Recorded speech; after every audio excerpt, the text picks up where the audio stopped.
Soyez revêtus d'humilité, car Dieu résiste aux orgueilleux, mais il donne la grâce aux humbles. 1 Pierre 5,5. Conduisez-vous d'une manière digne de l'évangile du Christ. Philippiens 1,27. Dans cette scène de l'évangile, Matthieu 8, 5, 11, le centurion nous impressionne par sa foi. Cet officier romain montre une confiance sans borne en la puissance de Jésus. Pour autant, il affiche une grande retenue devant la grandeur de celui qui est devant lui, en disant « Seigneur, je ne suis pas digne que tu rentres sous mon toit ». Il prend ainsi la place que tout humain doit avoir devant Dieu. Jean le baptiseur lui aussi s'estimait indigne de délier la courroie des sandales du Seigneur Jésus. Luc 3, 16. Pour avoir recours à la grâce de Dieu, il nous faut sentir notre indignité. Ô Dieu, tu ne mépriseras pas un cœur brisé et humilié. Psaume 51, 17. Le Sauveur reçoit ceux qui s'approchent en reconnaissant leur état.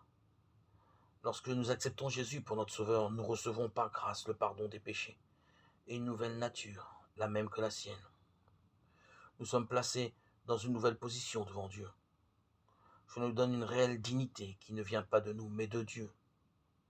Nous devenons enfants de Dieu et disciples de Christ.